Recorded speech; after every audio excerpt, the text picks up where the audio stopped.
all of us are situated. There's no such thing as a view from nowhere. And so if we want to understand the motivations and attendant circumstances for conversion, then we need to look beyond simply propositional truth, but consider something of the psychology and the emotion, and also the sociology. How do our friends and loved ones inform our decisions? So that's what we do. We look at the psychology, the theology, and the sociology behind conversion.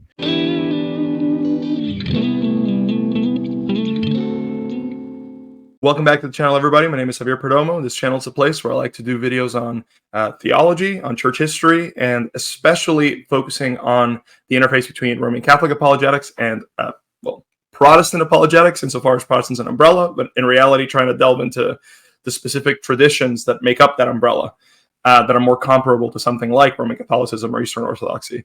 And so, as any of you that are returning viewers know, I like to place a special focus in the stories of people that either converted away from Roman Catholicism and joined a Protestant tradition, or people that almost became Roman Catholic, but then ended up Protestant, and happily so at the end. And so we've dealt a lot with some of the factors that make people want to convert. That's something that's like really front and center in the channel. And just as we talk about these stories, I'm sure for those of you that have watched more than a few of these videos, you'll see that there's kind of a uniting thread through all of them. There's a lot of similar concerns that people have, although everyone obviously has their own unique focus and kind of flair to their concerns. There's a lot of similarity. And so what I wanted to do is I wanted to bring on our guest today to talk a little bit about some of these factors. We have with us today Dr. Chris Castaldo. Dr. Castaldo has a BA in Bible and Theology from Moody Bible Institute, an MDiv from Gordon Conwell Theological Seminary, and a PhD in Historical Theology from the London School of Theology. And we're going to be talking about his book that he co-wrote with Dr. Brad Littlejohn, titled "Why Do Protestants Convert?" How are you doing, Dr. Castaldo? I'm doing well, Javier. Nice to be with you. Yeah, thank you for coming on. I think this is going to be a good interview. It's one where I guess some inside baseball for people at home. This is our second attempt, because the first one I had way too many technical difficulties to to pass it up as we normally would, with a few cuts. But I think this will be good. I think it's I really enjoyed the first time we had this conversation. I think the second one will be even better. And so I want to cut straight to the chase, though. You come from a Roman Catholic family, Dr. Castaldo, and you grew up attending a Roman Catholic parish, and you even went to work raising funds for the Roman Catholic Church at one point. And so why don't we start off this interview with you telling us a little bit about your experience growing up as a Roman Catholic? Yeah, I was born in an Italian Catholic family in Long Island, New York. I had a great experience in the Catholic Church. Father Tom was a terrific shepherd. He knew us by name. He taught us the faith. We were active in our local parish, but then after getting confirmed in my mid-teens, later teens, I started investigating different forms of spirituality, practiced transcendental meditation under the Maharishi Mahesh Yogi, walked on burning red-hot coals with my bare feet, the sort of thing all teenagers do when they're searching. And it's sort of a longer story, really, but eventually a friend invited me to church. She was a Protestant. I had never been to a Protestant church before, decided to go on a Wednesday night, a good Catholic boy looking around in the parking lot, which was packed, thinking, who goes to church on Wednesday night, right? Take a seat in the back. I'm feeling very out of place. But eventually, after a long time of singing, the preacher gets up, and you can imagine a young Billy Graham combined with Al Pacino, sort of pinky ring waving. And he says, there's someone here who's searching for purpose in life. And that was kind of my story. And I want you to know, he said, don't look any further, because Jesus came for you, to die for you. He shed his blood to pay the penalty for your guilt. And then God, by the power of the Spirit, raised him from the dead, and he's alive. And that was the first time I understood why Jesus came and what it meant for me. So I responded to an invitation to pray to receive Christ, and that was the turning point. And then, as you said, in God's inexplicable providence, I found myself then working in the Roman Catholic Church as a professional fundraiser. So, newly minted evangelical Protestant, working throughout the week in the chancery, which is the diocesan office with priests and the bishop and nuns. And that was a great time because I was intensely interested in where the lines of commonality and difference fall between our traditions. And these priests became friends. We would go out and play golf. We would have lunch together. These Jesuits were brilliant. They had forgotten more than I had learned up to that point about theology. But all of that fueled my interest and brought me to the place where I began to intentionally read and then in due course write on the subject. And so I guess a question for you, even with that background, having grown up in Roman Catholic Church, and like you said, you had a priest that was very pastoral and really loved and cared for his people, and yet you didn't really, it sounds like, hear the gospel explicitly presented, at least in a way that struck home, in a way that you could understand until much later. You're in an evangelical church. Why do you think that was? Yeah, I recognize there are some Catholics who have heard the gospel, they believe, and they remain Catholic. I have several friends of whom that is true. I don't think that was my experience, though. I never quite understood why Jesus died on the cross and what it meant for me personally. And I realize, there are Catholics who might hear that and think this is outrageous. It's it's at every mass, but the dots never quite connected. And I believe that is because I wasn't regenerate. There's this. We believe that the Holy Spirit works through the gospel to impart faith, and in my case, I don't think that happened until that particular day at my friend's church, when the Lord enlivened my soul and I was able to receive this gift by faith. And so I think the bottom line is I hadn't yet received the enabling power of God to believe. And once I did, then suddenly my mind and my heart were opened, and I needed to understand more, not only more about the Bible, but I wanted to understand how my Roman Catholic background related to this faith.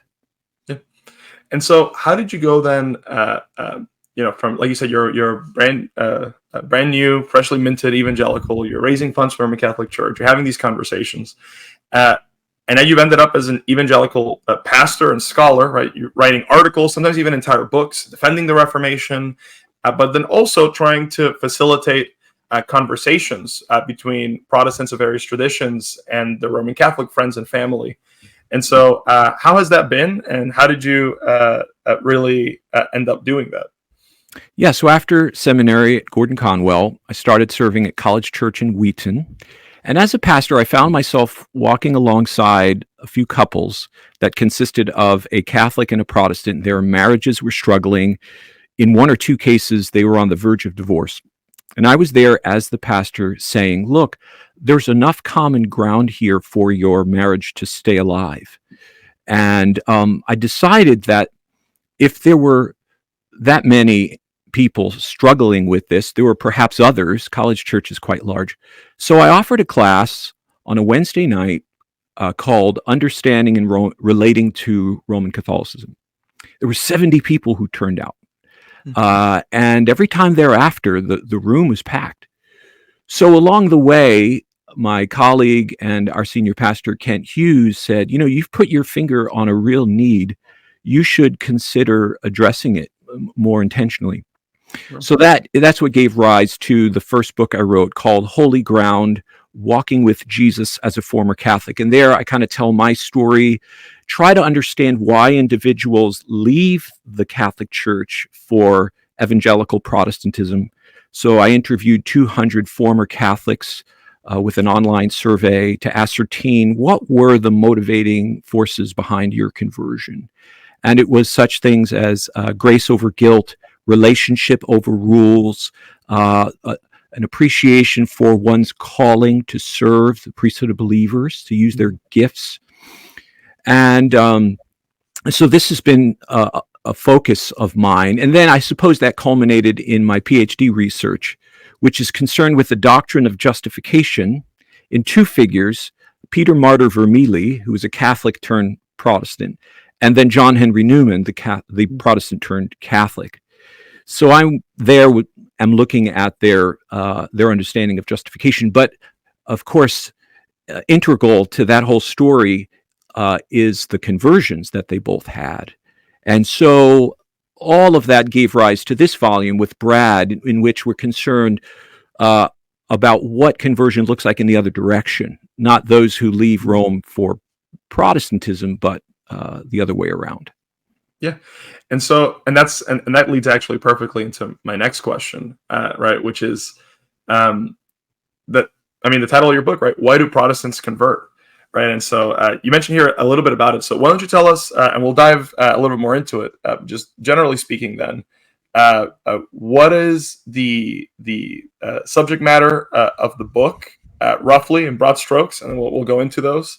And then what inspired, then also, I know he couldn't be here, but Dr. Littlejohn also in co-writing this book with you. Yeah. So it's born out of the realization that all of us are situated. There's no such thing as a view from nowhere. And so if we want to understand the motivations and attendant circumstances for conversion, then we need to look beyond simply propositional truth, but consider something of the psychology and the emotion, and also the sociology. How do our friends and loved ones inform our decisions? So that's what we do. We look at the psychology, the theology, and the sociology behind conversion from Protestantism to Rome. Brad was the one who thought of the idea first, this project, because as an academic and in his circles, he's seeing a number of young, bright intellectuals who are making that move. And he's asking the question, why? And as we began to discuss it, eventually this picture came into focus. And so the purpose, I suppose, is, there's often so much heat surrounding this question. And so we want to try to shed some constructive light. We want to help those who are considering conversion for themselves. I get contacted fairly often by individuals who are contemplating such a decision. And then finally, we want to equip individuals who may have friends or loved ones that are considering conversion, so as to ask them smart questions and serve them in a way that facilitates an informed decision. Yeah. And so then I think that's great. I think that summarized the book pretty well. And so diving into some of the specifics behind it, right? Throughout this book, which I think is fitting given your doctoral work, you utilize the conversion of John Henry Newman from Anglicanism to Roman Catholicism as a touchstone, right, for discussing other conversions from a given Protestant tradition to Roman Catholicism and what some of the uniting factors are. And so what made you choose to highlight and use his story in particular in this way? Yeah, Newman is sort of the prototypical convert. In his spiritual autobiography, the Apologia Pro Vita Sua, which is the defense of his life, he explains that he had three different conversions. So Newman is an Anglican divine, Anglican theologian, born in 1801, and then in the middle of his life, he converts to Rome, 1845, and then he lives till 1890. First conversion happened when he was 15 years old, and it was into a Calvinist variety of evangelicalism. He's reading Thomas Scott, who was the successor to John Newton, Amazing Grace. And so Reformed and personal faith, he's moving in circles that involve some of the Wilberforce children, and so consonant with the sorts of values we think of when we use the word evangelical, at least in a theological context. But then a few years later, he's a fellow at Oriel College. This is now 1827, 28. And he identifies with liberalism. This is short-lived. It's in the common room or the lounge with Richard Whately and Edward Hawkins and Thomas Arnold, the senior scholars. He's influenced by them, and he adopts their view. That's, as I said, short-lived due to the untimely death of his sister Mary, and then he himself had a nervous breakdown. And so that sobered him, caused him to think more deeply about his faith. And that is, in a sense, what led to the so-called Oxford movement to the tracts for the Times, and shortly thereafter, his conversion to Rome. And so he explains all this in detail and in such a way that is concerned not only with doctrine, but those other dimensions, namely psychology and sociology. So he is the prototype. And furthermore, he's the one to whom modern converts to Roman Catholicism often look as their example. So think of Tom Howard. Tom Howard was brother to Elizabeth Elliot, taught at Gordon College before he converted to Rome. And he wrote 2 books on this topic. One is called Evangelical is Not Enough. And then the other, a shorter book, is called Lead Kindly Light. Well, that's taken right from Newman, Newman's title, poem by that title, So yeah, he's the point of reference. And for that reason, it seemed appropriate to use Newman as an example throughout the book. Yeah, and he really is brought up all the time. I remember, I won't name drop him here, but I remember there was a little while ago where a Roman Catholic apologist that puts out videos on YouTube. He's an incredibly smart guy. And he's also a convert from Anglicanism to Roman Catholicism. And I remember at one point he was complaining about the fact that Protestant apologists, in particular, I think he was taking issue with Gavin Ortlund mentioning John Henry Newman when it comes to development all the time. And he's like, oh, why do Protestants see the need to bring John Henry Newman up? He's not the only one that dealt with this. He's not the thesis isn't just his. Why do they bring him up? And I remember it took me like 15 minutes. I rounded up. All I had to do was look up like John Henry Newman Catholic on YouTube. And it was just video after video after video of Roman Catholic university professors, priests, even bishops, that the second they were going to talk about development or the second they were going to talk about Protestantism, immediately, just like that, it was John Henry Newman. Right? It was one of the lessons that we can learn from John Henry Newman. And I remember I put out that thread because I'm like, well, the reason why he gets brought up so much on our side of the equation is because he seems to have this place of preeminence, and he's brought up all the time by our Roman Catholic friends. Yeah, and so I think it is fitting that you guys would use him for the book for sure. Yeah, I was at Hillsdale College, invited there to address this subject in some different venues, and it was striking to see how many of the students invoked Newman's name as they were explaining their own reflection around these issues. Yeah, it's very common. And so, well, utilizing him then as that touchstone, you guys then begin in the book to analyze several reasons where Protestants convert to Roman Catholicism. And you have these 3 kind of different elements, and then these sub categories within those elements. And I think we'll dive a little bit into these. And so the first of these elements that you discuss is the psychological element, right, as a reason for conversion. And so you write that, quote, the key psychological needs driving conversions can be effectively summarized under 3 headings: authority hunger, holiness deficit disorder, and the inner ring. And so could you please tell us a little bit about what each of these psychological needs are, and then how they fuel conversion to Rome? Yeah, so authority hunger, father hunger. I have an example that comes to mind. We have an intern here who has come from a broken home. His dad was incarcerated for much of his life. So we've had the privilege of taking him into our home, and eventually one of our church members who has a rather large house invited him in where he now lives. And this intern was recently saying, it is such a gift to have a father figure, someone who provides stability and structure, authority in his life. And I think that illustrates a primal need that we all have. We can talk about autonomous freedom, but in fact, we need structure. And I think there is a perception that the Roman Catholic Church provides it. And I think it's well-founded. I think actually this is one of the strengths of the Roman Catholic Church. If you think about a Catholic priest, for example, what is his identity? Well, more than anything, he's a shepherd. I think the Catholic tradition is quite clear on that, and I think that's how most priests function. That is to say, they're present. I think of my own priest from my childhood. He knew us personally. He cared for us.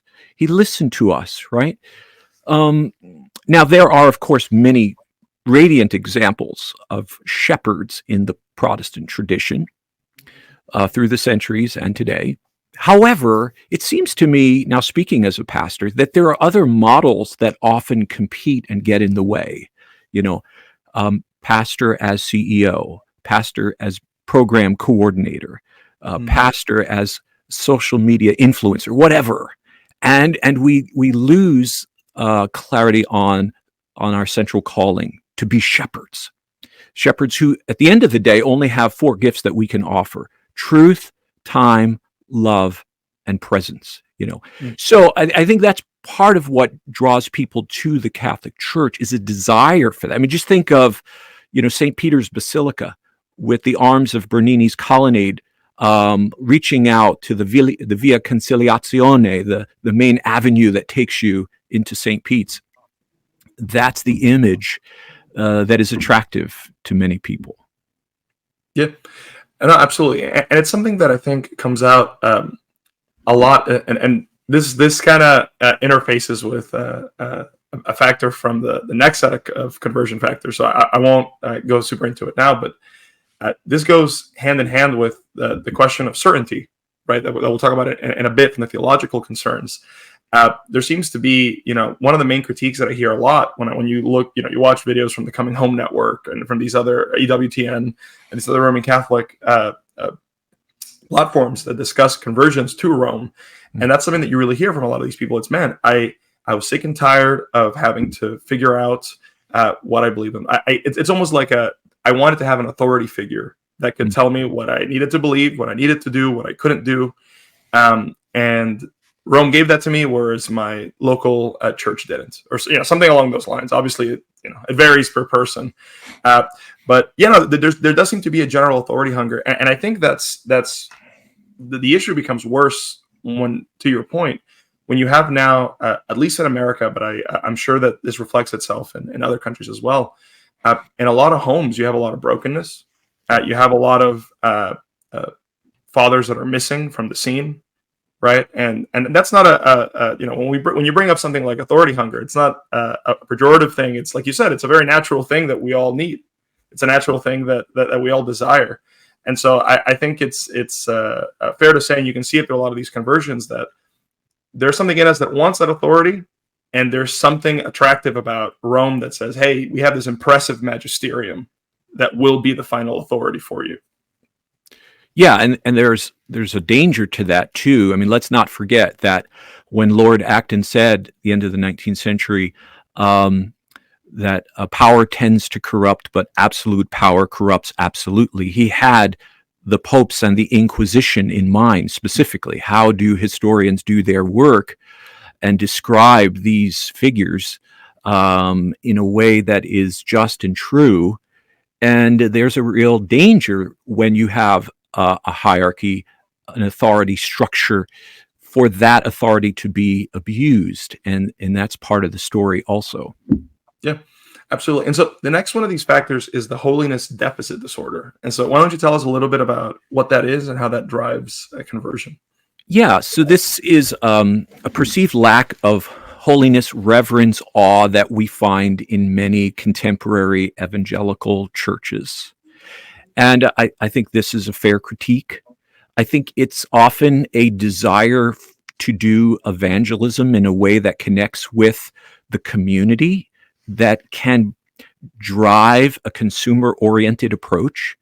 Unfortunately, that hinders us from lifting our sights above the horizon to recognize and appreciate the holiness of God.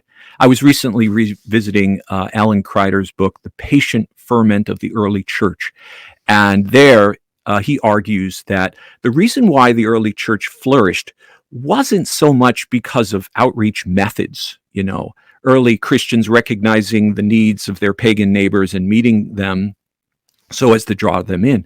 It was rather a deep commitment to catechesis, to chastity, to holiness, to community, to what Bonhoeffer called life together. And, it often took as much as 3 years before a catechumen was allowed to join the church. And that was the attraction. That was appealing to pagans. for whom religious experience was very easy. It didn't have moral structure.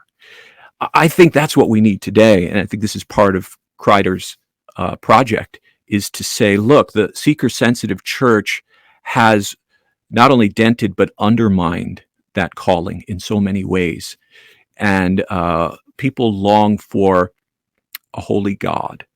And so how can we embody, worship, and present that God in ways that meet people where they're at? That's the need of our day. Yeah, absolutely. And again, this interfaces even with some of the theological concerns. It's always fascinating how these things just kind of, you have this web where they're all connected. But yeah, I think you're right. You have unfortunately, in a lot of evangelicalism, a real shallowness when it comes to liturgy, a real shallowness when it comes to the reverence that we show when we're approaching the Holy God together in communion as a church family, right, together on Sunday mornings. And there's also, and I find this fascinating because I was listening right before I actually hopping on this call. I was watching some Hispanic Protestant apologists, and it's fascinating how some of these same factors in a different environment can actually work in the opposite direction. Because one of the things for them that drives conversion away from Rome and a lot of countries in South America is the fact that when you look at a lot of these Roman Catholic services, when you look at a lot of these festivals, when you look at a lot of these things, there's a lot of drunkenness happening. There's a lot of immorality. There's a lot of lack of reverence. And so it's fascinating for me how these same factors, given a different environment, can actually drive conversions in the opposite direction. Well, that's true.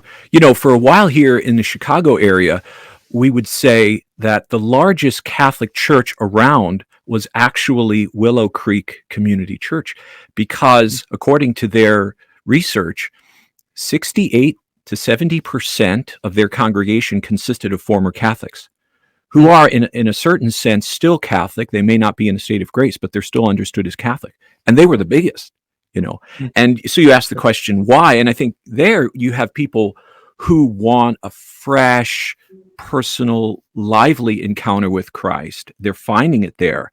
So how can we maintain what is arguably the bright, shining quality of evangelical faith, personal relationship with Jesus from Scripture, and surround it with forms that help us to appreciate the holiness of God, His majesty, and inform our worship together. I think that's the opportunity. So it's not a zero-sum game. It's not either or. We can have that dynamic message and also liturgical depth. Yeah, absolutely. And what's great about really analyzing and understanding these conversion factors is that for most of these, to your point, and this is something that you guys comment on throughout the book, these are problems that are not foundational, and they're problems that can be answered, right? And like you just said, while retaining that evangelical core and while retaining the particulars of whatever Protestant tradition one is a part of, and they can be addressed, as we'll talk about later, not by looking to Roman Catholicism, not by looking to Eastern Orthodoxy, not by looking at the Orientals, but just by looking at the Reformation and looking at how it is that our forefathers, right, were in fact engaging with Sunday morning service, how they were engaging with liturgy, how they were engaging with a lot of these things. But we'll talk a little bit more about that, I think, later as we go on. Why don't we move on to the third psychological factor here, and that is what you guys term the inner ring. Yeah. So we all want to belong to some group. That's natural, and so often it leads us to look around and see those who are respected and esteemed, and we want to be part of that. So this phrase, the inner ring, comes from C.S. Lewis, the third volume of his space trilogy, That Hideous Strength. Lewis talks about it elsewhere. In a sense, it's what we all experienced in junior high, where we want to be part of the cool club. And so Brad wrote that section, and as he puts it, he had some friends in D.C. with whom he was speaking in Washington, and they were saying, in effect, it's not cool to be an evangelical around here. You can be Roman Catholic. There's a category for that. culturally speaking. But as soon as you say evangelical, there's all sorts of baggage that goes along with that. And it's not just understood as a form of fundamentalism, but it has connotations of a political nature that are repelling. And so, therefore, you have sometimes an attraction to Rome because someone is working in an environment where that is true, Mhm. and there's concern for their place in the sociology, and that can easily lead them to look upon their evangelicalism negatively and have an attractional pull into the Church of Rome. I don't see that quite as much from where I sit as a pastor, but particularly in the academy, I think those dynamics are true and are active. Yeah, and there's also something to, sometimes some people may hear that and say like, "Oh, really? Like peer pressure? That's it?" But something like peer pressure can actually be incredibly powerful, right? When the people that you really respect and look up to all have a different system that they're working under. When your friends all of a sudden maybe are converted, right, and now they have their own understanding of things. Now they have their own inside jokes. Now they have their own a completely different paradigm from you. Uh, Peer pressure can, well, do exactly that. It can pressure you, Yeah, and it I can do so, think. I think, in a lot of ways. Yeah, I think you see this in Newman's life in the second of those three conversions at Oriel College. He was very critical of the so-called high and dry Anglicans, as he put it, the liberals. Mm. But then when he got into that common room, something happened, right? Yeah. And yeah, so peer pressure is exactly what we're talking about. And we're wanting to be honest about the fact that all of us contend with such pressure, and conversion in any direction will very likely involve some measure of that. Yeah, no, absolutely. And so the next set of conversion factors that you discuss in the book goes from the psychological then to the theological realm. And so these theological concerns include the question of certainty, being in touch with history, and tangible grace. And so could you please tell us a little bit about what each of these theological needs are, and then maybe talk about how they fuel conversion to Rome? Yeah, so the quest for certainty is interested in who speaks for God. How can I know for sure what is true? I hear this often. Very often, I'll receive an email from a parent whose child goes to Marquette or Loyola or Notre Dame, and they come home on Christmas break and inform the family that they are joining the Catholic Church. And there's, often a lot of consternation. So I'll have opportunity to talk with some of these students, and I approach it as a shepherd. The apologetics is part of what I do. Ecumenism is part as well. I've had the pleasure of sitting down with the Pontifical Council for Promoting Christian Unity and the United States Council of Catholic Bishops, and that's always interesting and enjoyable. But personally, my work is concerned with shepherding individuals to engage relationship with Catholics in a way that balances grace and truth. So how can we be honest about our differences and articulate the answer for the hope within us? But how can we be equally serious about recognizing the image of God in this other person, and relating to him or her with respect? So this question often comes up, and I think of one student from Wisconsin who went to Marquette, for whom this was a real issue. And he looked at the Catholic magisterium and said, look, they speak with one voice, unlike all of these different Protestant denominations. And he was attracted to that. And one of the things I said, though, was, I'm not sure the magisterium is altogether clear and perspicuous. I follow James Martin, for example, on X, and I see his tweets, and they're clad in rainbows. And then I also follow Robbie George, who's a conservative Catholic. Both are Catholic. Both would say wholeheartedly that they adhere to the magisterium, but their understanding is quite different, So I think that's a perception that Rome speaks with a unified voice. Another example of why that isn't exactly the case in reality, it seems to me, is Pope Francis. We homeschool our kids. We have a lot of friends who are very conservative Catholics, and they're struggling with this Pope. Yeah. So that's the issue, and Brad and I explore that in such a way as to reach the conclusion you mentioned earlier, that it's not so clear cut, and that the Reformed tradition does indeed provide the resources to answer that question of where we hear the voice of God. Yeah, and I always find, and this is one that I've touched on several times throughout the interviews I've done with people that were thinking about converting and ended up not doing so. The question of certainty is a really big one. It comes Yeah. up all the time, right? It's how are you certain that you have the right canon? How are you certain that the scriptures are even scripture? How are you certain about your interpretation of the scriptures? And it's funny because sometimes I'll have, I'm sure, well-intentioned Roman Catholics in the comments that are like, well, you guys, I guess, did a good job or an okay job at dealing with this hyper skepticism, but who's actually doing that? I'm like, well, a lot of Roman Catholic apologists, unfortunately, do lean into that. Right? And that's something that you see historically. I know that there's a video that Dr. Jordan B. Cooper put out not very long ago, I think only like a week or two ago, talking about how the Counter Reformation actually leads toward and leans on this hyper skepticism, and trying to make this connection in this case from there to postmodernism, right? Because a lot of the time we hear that charge that, oh, it's Luther and the Reformation that led to postmodernism. It's Luther and the Reformation that lead to not being able to know anything for certain. But there's plenty of that on the other side as well. And this is something that gets down even to, again, to the pop apologetics level, where it gets distilled down, where people get it in their heads that maybe the only way to have certainty, maybe the only way to have a steadfast faith that doesn't move, is to cling to the magisterium.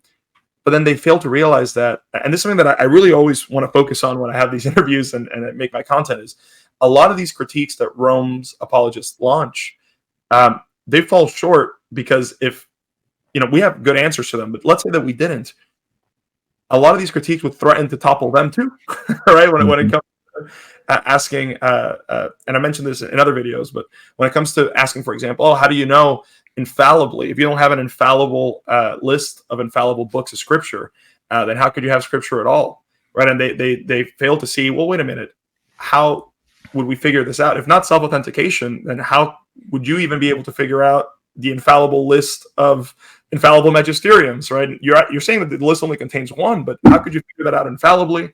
There's a lot of these things that when we play the hyper-skeptical game on the question of certainty, that kind of begin to fall apart. And part of my question, and again, I'm not an epistemologist, I'm not focusing on epistemology academically. I would love to do a lot more research than I currently have on that issue. But I almost have to wonder if this question of certainty really is founded on this erroneous idea that we are supposed to function with absolute epistemic certainty on these issues. Yeah, it does move toward an infinite regress when you use that logic. Yeah, and for me, I think there's great value in looking at the Hebrew tradition, the Old Testament, and seeing there that the scriptures were at the leading edge. Deuteronomy, the king was to write out the law by hand. That was to govern his mind and all that he did. Psalm 119, if it says anything, it contends for the sufficiency of God's word. And they of course did not have a magisterium. And so whether we're reflecting upon the matter of canon or just simply how to understand and live out God's truth, I think we have an example there. And I think that's Paul's point, partly in 1 Corinthians 11, where he describes the tupos, the type, the example that we're to follow, we who live at the end of the age. And also, I'll say this too, we now look through a dim glass. This is our eschatological reality, but also our epistemological reality. And so we're not going to apprehend all the details perfectly due to the fallenness of our minds, the noetic effects of sins. And what does that mean? Where does that leave us? I think it means we have to be patient with one another. We have to relate with meekness and gentleness and humility, which is a good thing. I think, in other words, all of that's intentional, and it's a way of cultivating virtue in the hearts of people, and not necessarily a cause for distress and relativism. Yeah, I think that's great. And one final thing I would add on to that point as well is, if we're honest with ourselves, we're used to functioning in our everyday life without epistemic certainty. right? I may not have epistemic certainty that my wife loves me, right? But I'm justified in believing that she loves me. I have no evidence to think otherwise, right? Or I may not have epistemic certainty that I'm not, I don't know, in the Matrix and, and I'm actually in a capsule off somewhere and this is all some fabricated reality. Do I have epistemic, infallible certainty of that? Well, no, but I have no reason to think so, right? And this doesn't normally bother us in our everyday life, but when suddenly this question of certainty gets paired up with other concerns we have, it gets bolstered as this like leading thing, right? When we're dealing with conversion, and so I find that fascinating. But moving on from that, though, another factor that you talk about as far as these theological factors are concerned in the book is being in touch with history. And so, why don't you tell us a little bit about that? Yeah. This is where you hear Newman invoke the most, perhaps, his statement, to be deep in history is to cease to be Protestant. What people don't often understand is that when Newman expressed that in his Development of Doctrine, 1845, he had a particular relationship with evangelicalism at that point, Protestantism. And it was represented to a large extent by his brother Francis. They had an awful acrimonious relationship for which they were famous throughout their whole life. Francis, his younger brother, was one of the co-founders of the Plymouth Brethren alongside of John Nelson Darby. And so you have a biblicist approach, a proof texting, out in front of their assembly was the marquee that said no creed but the Bible. And John Henry is very much reacting to that, finding it to be subjective, so-called private interpretation. You could make the Bible say whatever you want. And his point was you need the guardrails of tradition to protect you from that cliff. It was just a few years earlier, he's writing his Arians of the 4th century, very much impressed with the way in which the fathers provide those guardrails. That's the context in which he makes a statement about history. But it begs the question, what history? If you're talking about the 4th century fathers, then it's understandable how you would move in a Romeward direction. But what about the history of Israel? What about redemptive history? I think against that backdrop, you begin to see the unfolding drama of salvation differently.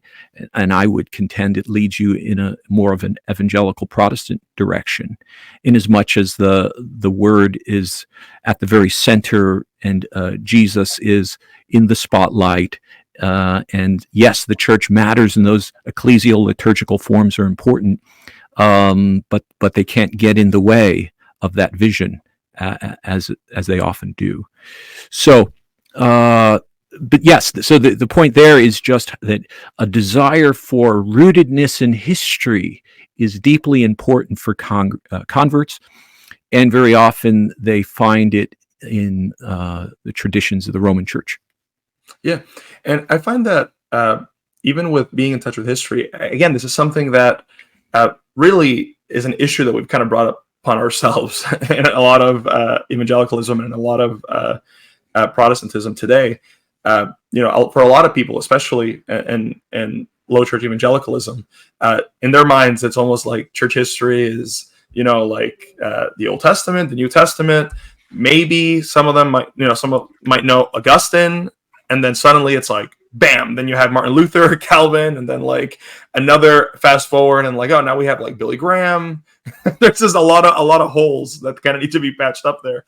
And I find that, or rather, I would wonder when it comes to this conversion factor, if it would be a major conversion factor if we were having, in fact, church history classes, right? If that was a normal part of our Sunday school curriculum, if it was normal for pastors from the pulpit to quote the church fathers, right, in context, I would wonder if those would be even a problem, because you look at the Protestants, right, and what was one of the rallying cries of the Reformation was ad fontes, right? It was, we're going to go back to the sources. We're going to go back not just to the scriptures, right, and go back to them in the original languages, but let's go back to the fathers and see what they had to say, right? A lot of people don't realize on both sides that the first ones to coin this term of patristics were the Lutheran reformers, right? Because they were talking about going back to the fathers. They were like the first patristic scholars, or some of the first at the time of the Reformation.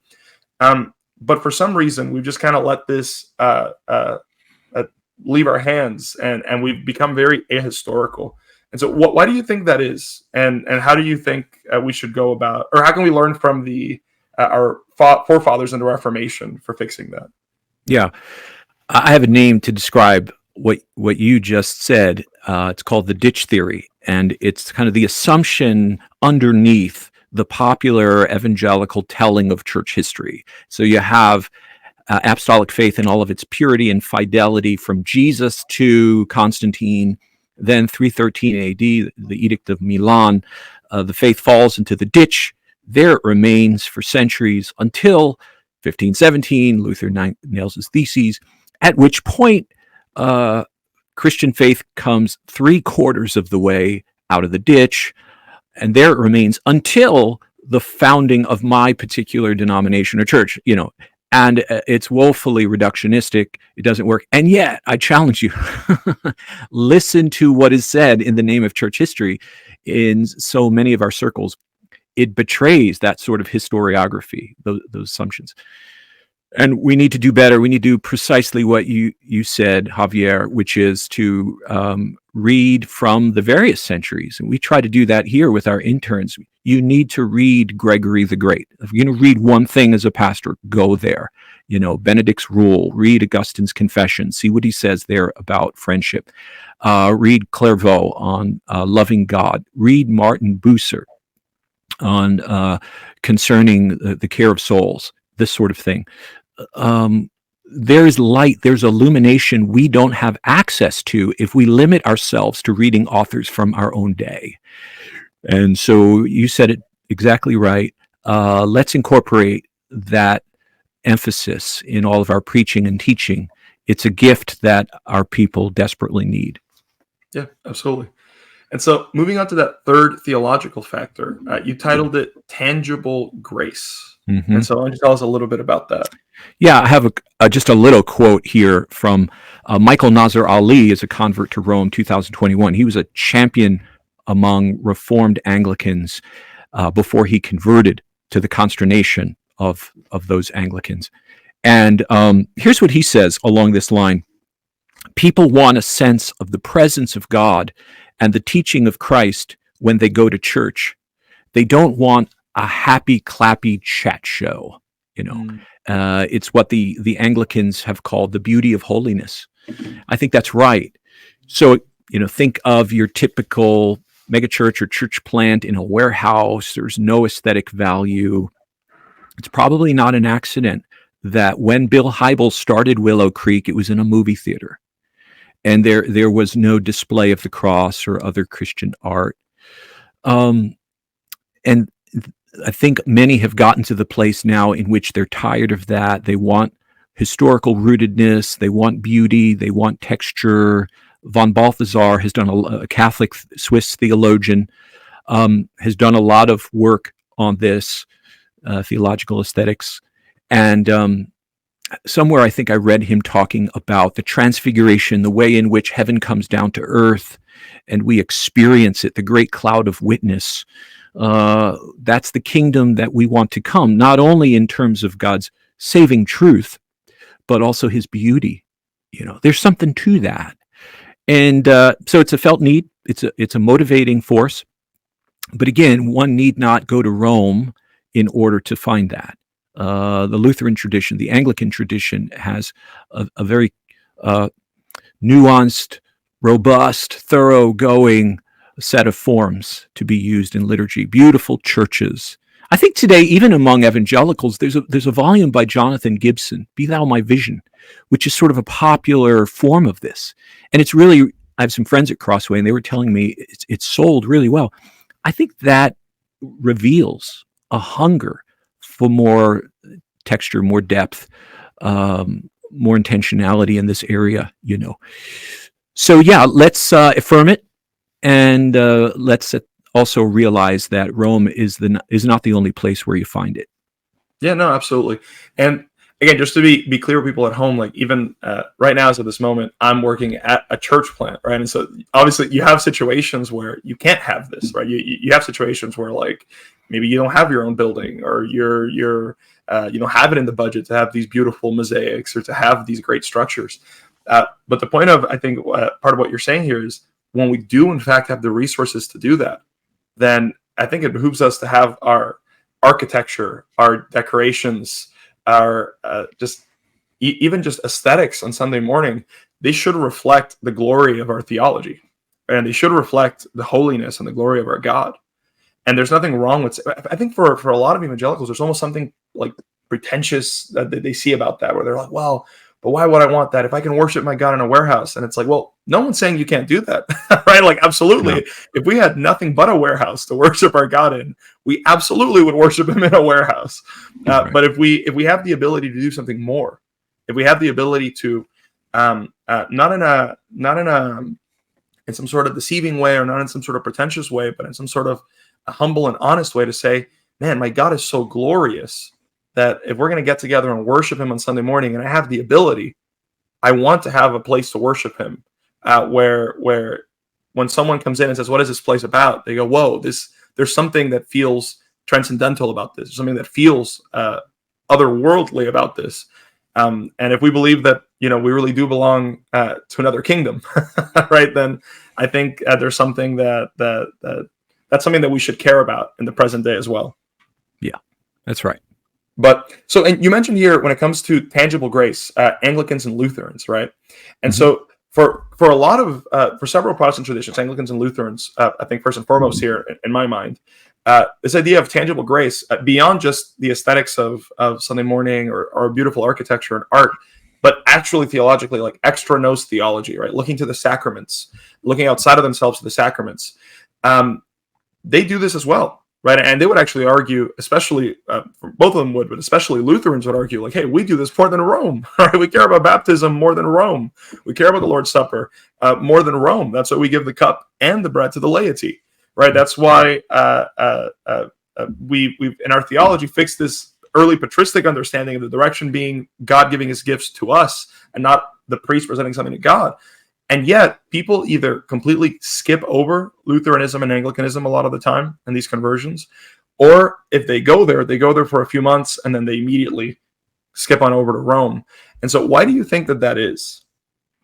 Yeah, I think when people consider Lutheranism, for example, they first think of faith alone, and there's an assumption there. I mean, there's so much misunderstanding of what's meant by those words, faith alone.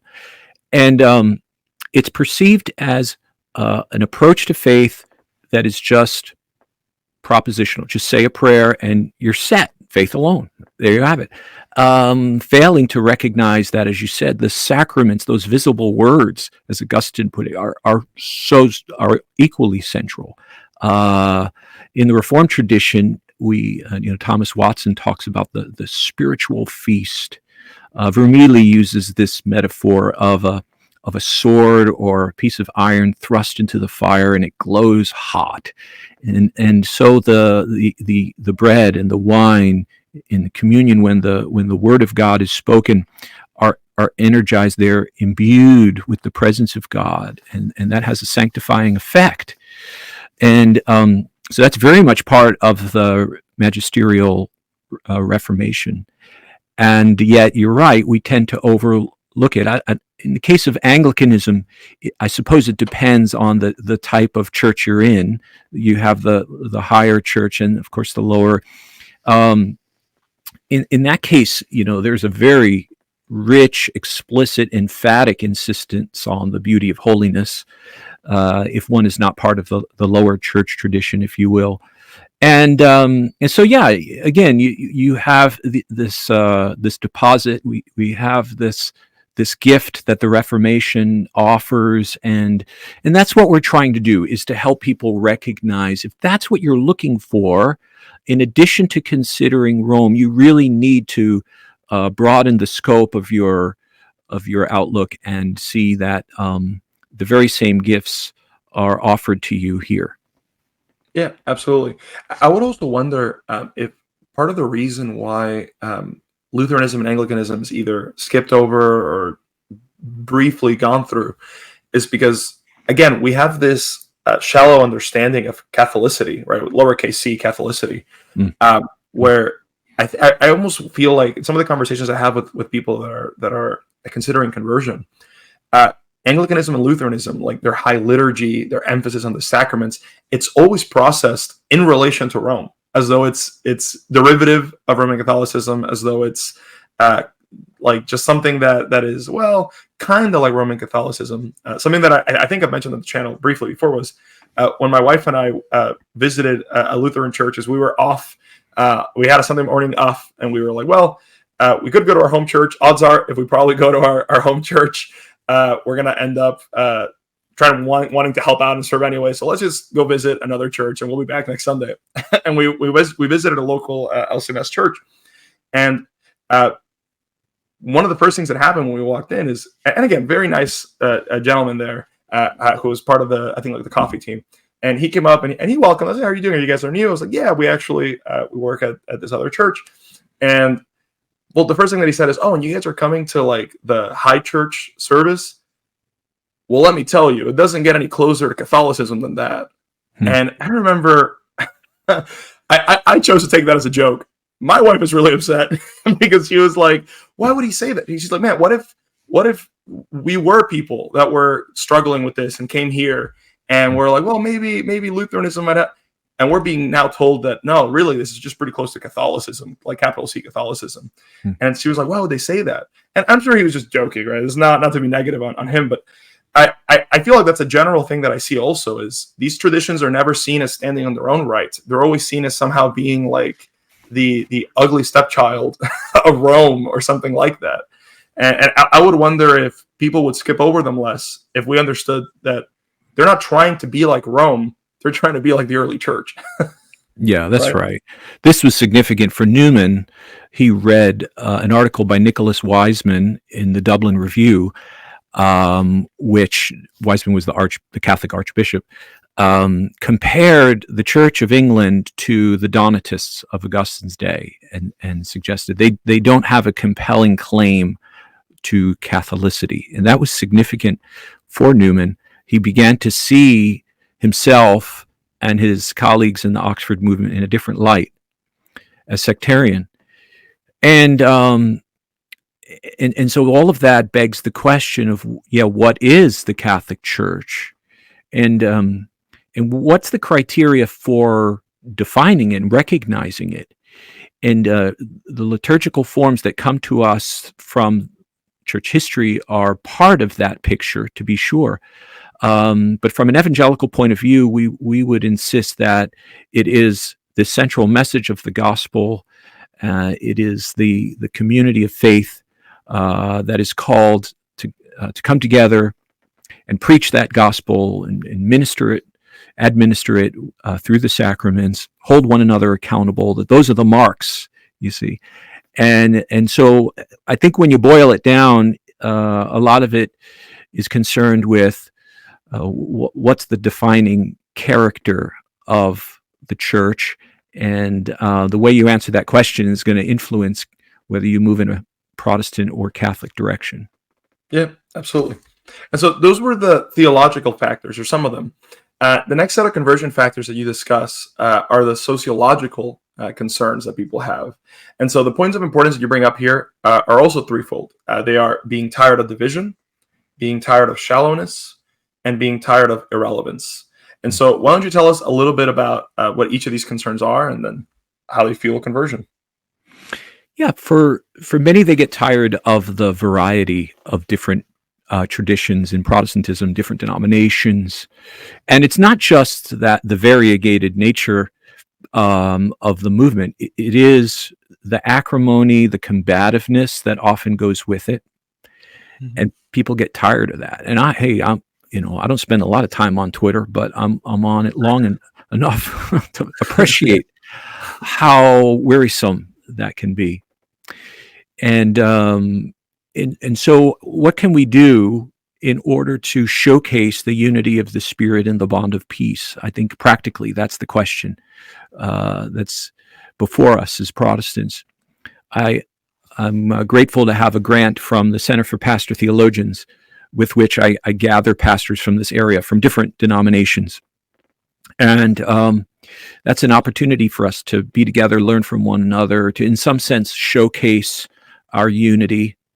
And and after those lunches, I will often make reference to it from the pulpit as a way of telling our congregation, look, our identity is bigger than this congregation of ours. And we need to not only recognize it, but do what we can in order to realize that unity in tangible ways. So it's a real concern, and yet I don't think it's a necessary problem. And in this moment that is so fraught with division and outrage and canceling and the like, pastors of all people should be concerned with manifesting a visible form of unity.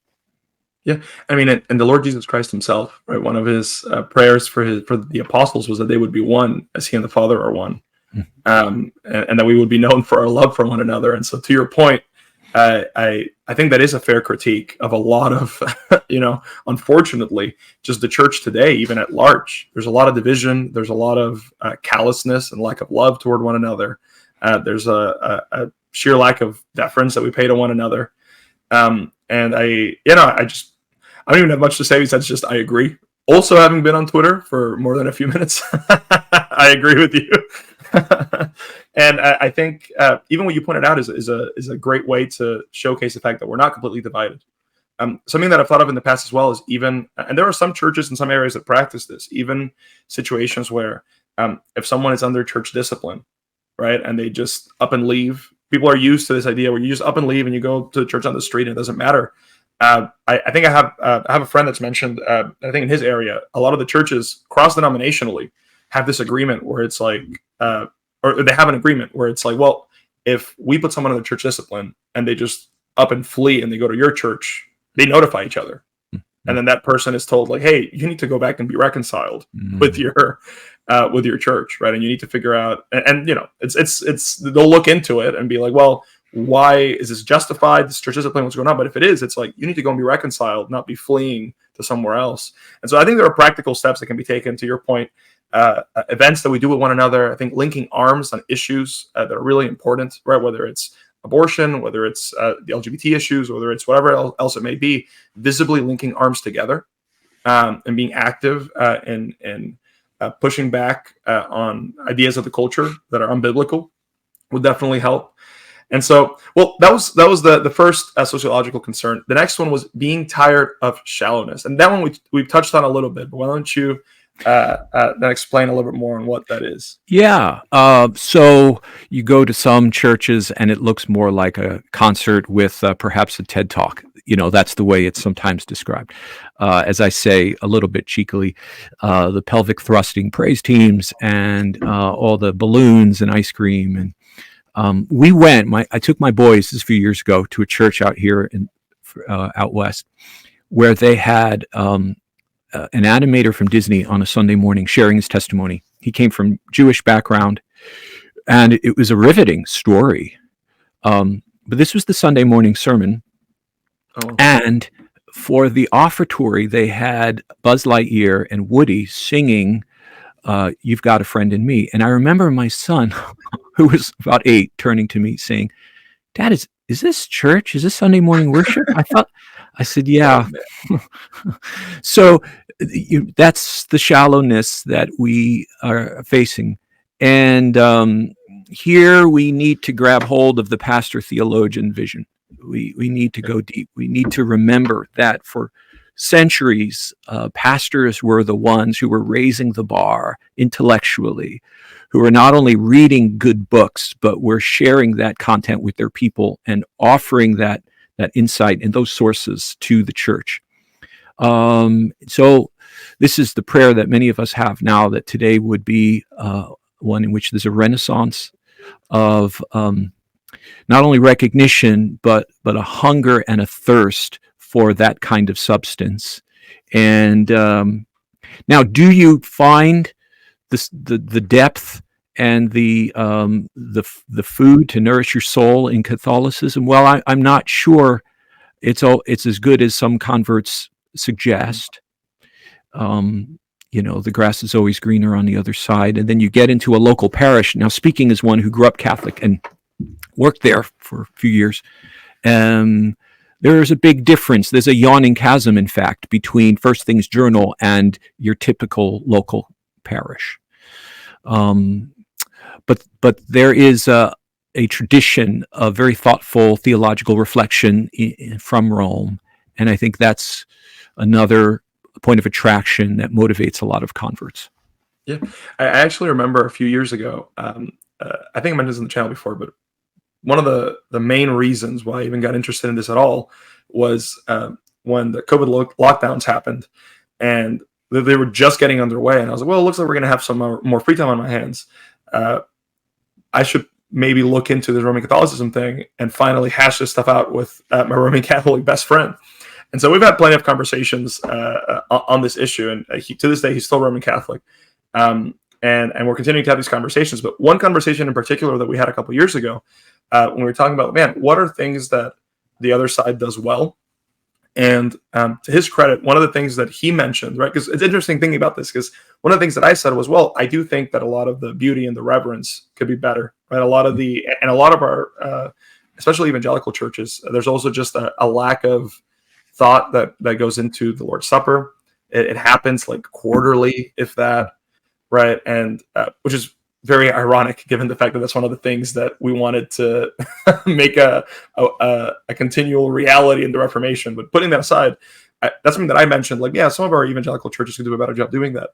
And he, on the other hand, actually said, like, well, I think that our priest could do a better job at preaching, because he's come to church with me like a gazillion times, and he has said that is something that he does see as a strength of even low church Baptist circles. It's obviously depends on the church, but in a lot of them, yeah, you have robust verse by verse with sociocultural context being added with. It's like, wow, that's really robust preaching. And so I would wonder if we took some of the same seriousness that we put behind the pulpit and some of the same depth that we have behind the pulpit, and we applied that to other areas of the church, what we could accomplish. Yeah, that's right. Peter Feuerhord is a Catholic journalist. He's got a book called Holy Land USA, in which he looks at the sociology of Catholic churches. And he has a line there where he says, most Catholic homilies hardly rise above the level of "have a nice day." That's how he puts it. I'm a preacher myself, so I'm reticent to cast aspersions on other people's preaching because I know the limitations of my own. But I think that's a fair assessment in large measure. But to your point, yeah, let's take the seriousness with which we approach exposition and apply that to other areas of catechesis and worship. Yeah. And so the third and final conversion factor that you discuss within the sociological realm is being tired of irrelevance. That's another one that we also kind of touched on a little bit, but why don't you unpack that for us a little bit more? Yeah, and Brad would have more of a front row seat to this. It's the idea that, as James Davison Hunter puts it in his book, To Change the World, it's by grabbing hold of the levers of power, but by interacting with the elites and being one yourself who exerts influence on behalf of the kingdom, that we're going to be able to change culture. And it's difficult to do that as an evangelical who doesn't possess any cultural authority. And so there are many who converts look around, and they see these institutions and think tanks, these universities or public intellectuals who are Roman Catholic. They look at the Supreme Court, and they see a much higher representation there among Catholics than among Protestants, and that's exerts some influence on them. I think that's real. I don't engage with that conversation to the extent that Brad does. My concern about this one is that the way it gets applied by some Catholics, even Catholic apologists, is, well, look, we've got such a long list of intellectuals who have chosen to swim the Tiber and become Catholic. And Protestants have a comparatively shorter list. Well, not everyone who converts is a published author. I had lunch last week with one of our congregants. He's got a PhD in chemistry, very bright guy who was raised Catholic, and now he's here. Mm. So I'm not sure that rationale is altogether helpful. But if you're asking the question of where do you find cultural influence, that often leads you to look at Catholics in ways that might cause you to consider conversion. Yeah, and again, something that you also mentioned in the book is that there's this sort of for this apologetic to work, it really counts on people having a historical amnesia, right? To where we're not going to remember the great Protestant thinkers of the past, or even the great Protestant musicians, right? Speaking of that same experience, when I went with my wife, one of the things that they had there, because this is like it's a church, and also it's attached to like a school, sort of, and so they have more resources, I would assume, than a regular Lutheran church. But they had a violinist who, during the Lord's Supper, was playing Bach, right? And it's like, man, so a lot of people don't realize that you have these great musicians like Bach, who was a confessional Lutheran, right? Who would, and at the end of a lot of his pieces, would finish them off writing Soli Deo Gloria, right? I think a lot of people have this sort of, and it's understandable when you're in the heat of the moment here, and when you're in the heat of the moment of especially a culture that is just dealing with so many, well, for lack of a better word, so many sort of, so many like insane ideologies that we're dealing with in our day today, right? Attacking truth itself, attacking human sexuality, attacking the right to life, attacking these different things. It makes sense, to your point, right? That people would be kind of in the heat of the moment, like, okay, who are our allies in this moment? And why does it seem like so many of them are Roman Catholic? But if you just get away from the heat of the moment here and you zoom out just a little bit, you start to see all these other voices from the past that were intellectuals and who were Protestants. Yeah, right. You got Mendelssohn and Brahms, and we have Handel's Messiah that will be performed here at church on Sunday. It's a long list, and so it's not one-sided, and I'm not sure that we can quantify it in with enough accuracy and objectivity to really draw conclusions that are helpful. Yeah. And so those were the factors that you guys really focus on, and you go more in depth in those in the book. So something that we talked about a little bit here, but I want to really flesh out. So what are some practical steps that you would recommend? I want to ask for practical steps for two different situations, right? So practical steps for pastors, right, and how they can equip their people to deal with the claims of Roman Catholicism, how they can equip their people to be ready to have these conversations. And then what are some practical steps that you would give to someone who has friends or family members that are converting, that have converted, that are thinking about it, and how they can approach that situation? Yeah. I think for the pastor, there's real value and importance in reflecting on how do you understand the status of the Roman Catholic Church.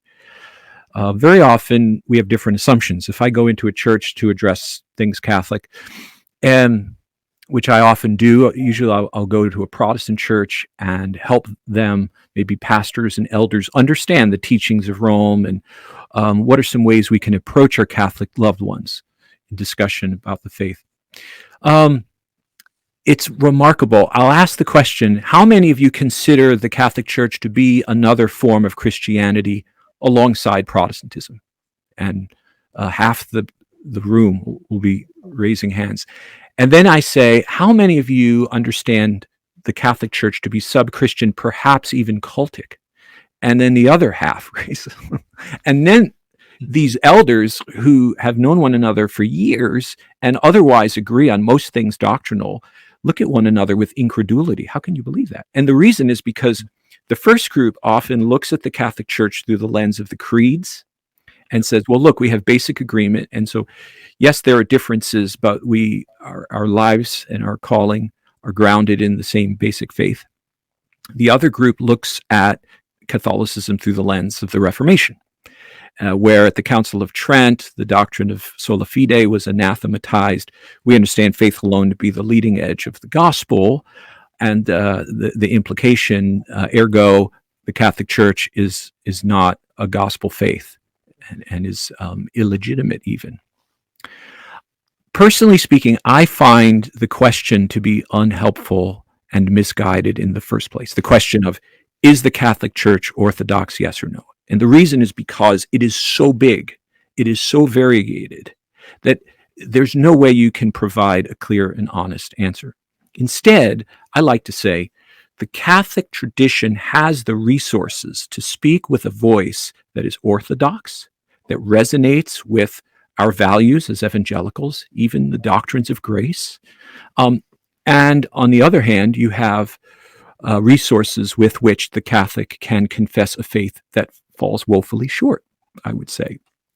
And so we need to listen to the particular Catholic person or maybe parish, and on the basis of what that person says, evaluate whether we share unity, whether we are in agreement to the degree that we are able to come together in some way. No, we're not going to come together in worship, but there are a lot of other things we can do short of that. I offer that as a way of considering one's assumption about Rome. I think we need to do business there, because the position you have, the assumption you hold, will profoundly influence the approach you take. And I've been in churches like you, Javier, in which the pastor has just railed against Rome. And the problem, the tragedy there is that all of those families will go home and sit around the Thanksgiving table with their Catholic relatives and emulate that same angry approach, which is missionally disastrous, So again, it comes back to the grace and truth thing. How can we be honest about our differences, but address it in a way that is warm-hearted and kind? That's my word to pastors. Yeah. And so what would you say then to the person that is just your average Christian? Like maybe they don't have, like they faithfully go to their local church, they learn, they read the Bible, but maybe they're just your average Christian. They don't have a theology degree. They're not geniuses of church history, and they can seem kind of daunting, especially if they have, because I feel like you have different kind of conversions, right? You have conversions that happen on the more shallow end, and that goes both ways. Right. But it can be especially daunting when a family member has been consuming all this Roman Catholic content and then out of nowhere becomes a Roman Catholic. And there's all this reading that has happened. So what would you say to that average Christian on the Protestant side of things that wants to engage with their friend or their family member that is converted? Yeah, maintain the posture of a learner. Ask questions. Don't try to argue that person out of considering the Catholic Church. That usually backfires. It will cause that friend to double down in a defensive way and become potentially adversarial. These emails I get from parents, I remember one, the child went to Notre Dame. They were Baptists all the way back to John Bunyan, and the dear mom was in a tizzy about the son. And I met with her and I said, look, you have an opportunity to walk through this season of discovery with your son. Read the fathers, listen to him, learn together so that both of you are drawn closer to Jesus together. And in the course of doing that, pray that the Holy Spirit would illumine gospel truth in such a way that helps this son of yours see that what he's looking for can be found in the Reformation tradition as well. So that would be my basic advice. Do it slowly, do it in community, make it a communal activity as much as you can where there's open, honest dialogue. Yeah, and I found when you have someone that is thinking about converting, whether it's to Rome, whether it's in a different context altogether, whether it's to they're thinking about becoming atheists or thinking about joining some other religion. I think you're right. I also think it's very situational, right? So you have some people that now I think this is the minority of people. There are some people that when someone actually challenges it and is headstrong about it and is confident about it, that kind of shakes them around and they go, wait a minute, I need to look into this. And for those of us that like argument, like we wish that everybody was like that, but to your point, you're right. Most people are not like that, right? And you get confrontational with some people, and they just kind of they become reclusive, and it's, well, I'm just going to hold on to what I was already thinking even harder now. And I just want to comment on what you're saying. I think a lot of the time it's, well, let's talk with them. Something that's been helpful for me is realizing, even if you're someone at home that knows a lot about Roman Catholicism, it may very well be that the person converting doesn't, right? Something that has been very helpful for me, not just with talking with my Roman Catholic friends, but talking with people that are not Christians at all, right, from other religions. The less productive conversations I've had are the ones where I assume that the person knows and understands the position and arguing the position, when it turns out that they didn't understand it at all. Right. And now they have no clue what's going on. They're very confused. It can come off aggressive. Whereas, to your point, if you just ask, well, wait a minute, what do you actually believe about salvation? How is one saved? What do you believe about grace? What do you believe about prayer? What do you believe about church history? What do you believe about the saints? What do you believe about these things? And sometimes I think I've been surprised by the answers that some people give, where it's like, wait a minute, if I had just argued against the position, I never would have found out that they don't actually agree with the position and all these things. And now we have points of agreement that we can jump off of for more productive conversation. Yeah, that's really well said. And your point well taken about some people being more geared for a rigorous exchange of ideas. I'll often ask a person, tell me about your child. Are they a thinker? Do they like to debate? And if so, then I'm going to recommend particular books to that person. Yeah, absolutely. And so as we get toward the end of this interview here, and I have two final questions for you. One that I think is really important, tying all this together, as we're talking about the different reasons why people convert, how we can have these conversations with people. What is uniquely special about Protestantism? Right? And I'm always very careful on this channel, because this is a narrative that unfortunately works against the causes. A lot of the times people think of Protestantism as, like, the Protestant church. It's like, well, there is no Protestant church in the same way that there's no, I don't know, the monotheist church. Right? It's an umbrella, and so they have different traditions, but it's an umbrella that is meaningful, and there are points of overlap with all these traditions, believing the solas, believing in the priesthood of all believers, believing these different things. And so, what is uniquely special about being a Protestant? And then, why do you think we should remain Protestants? Why shouldn't people ultimately give in to these concerns that they have that are leading them to convert?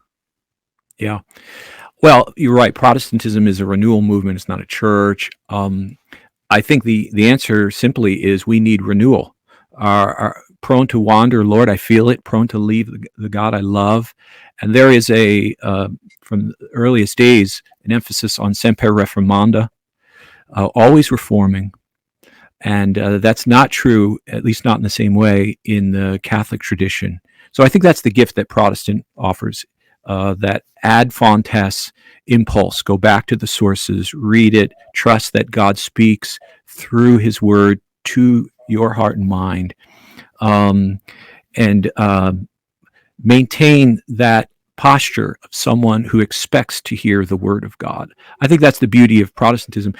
Along with that also is what Luther called the theology of the cross, the counterintuitive, ironic nature of the kingdom, that it's not by ascending toward God that we realize his kingdom presence.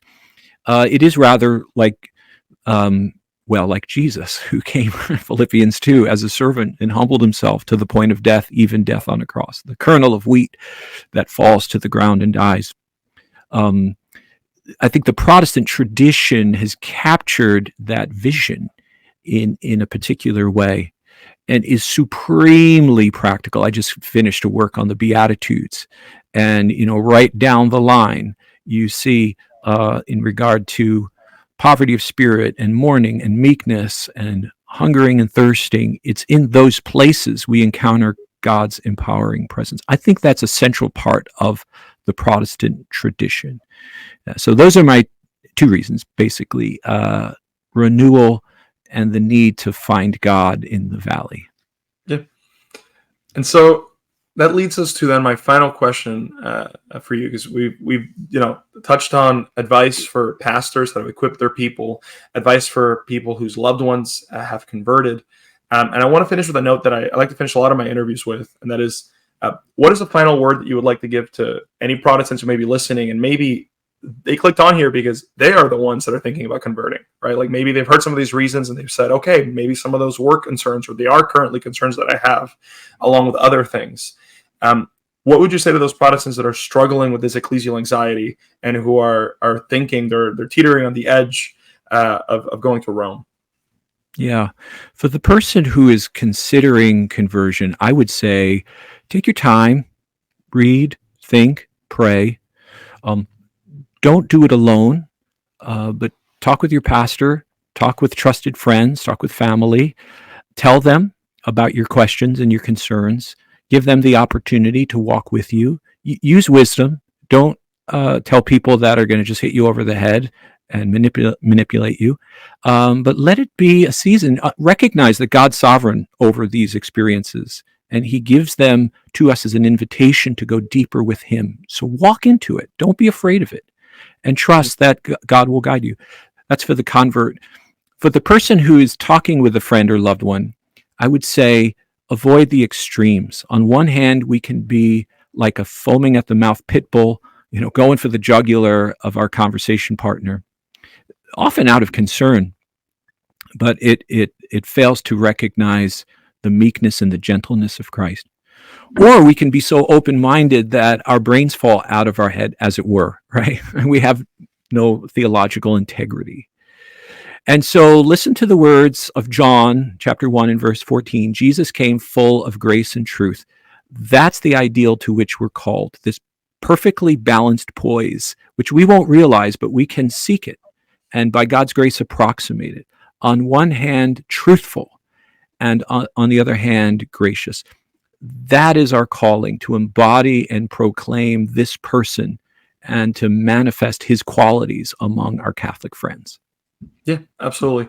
The only thing I would add to that as well, as we've kind of been talking about at several points throughout this interview, is if you're someone at home who, whether you want to be well equipped to have conversations with your Roman Catholic friend, or whether you're someone that's struggling with these issues, I say this all the time, but please, please, please read the best that our side has to offer, right? And read the best, whatever tradition you're a part of. If you're a Methodist, if you're a Baptist, if you're a Presbyterian, if you're an Anglican, if you're a Lutheran, whatever it may be, read the best that your own tradition has to offer.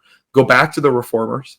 And something that I would also mention here, to add on to what you've said, is, we've mentioned, for example, that there's a lot of things here that are true, unfortunately, of a lot of modern day evangelicalism.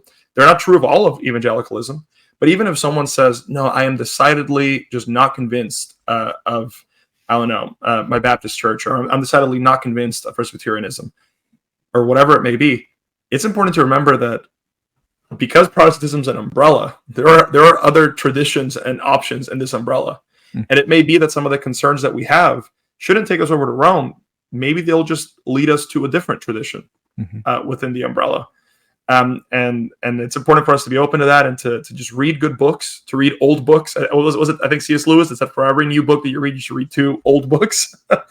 And so to that end, I don't think we mentioned it yet. In the description, I'll have it linked for free open access on my locals, a recommended list of further reading put together by Dr. Castaldo. For anyone at home that wants to read more on John Henry Newman, that wants to read more on some of these issues and learning how to interface. But thank you so much, Dr. Castaldo, for coming on. I just want to let everybody at home know, please check out the book, Why Do Protestants Convert? Great book, phenomenal. It's a short read. It's like 100 pages or so, and it's very short, but it's just jam-packed with information. And it was a joy for me to read it, and it was an even bigger joy for you to be here on the channel today. Thanks, Javier. My pleasure.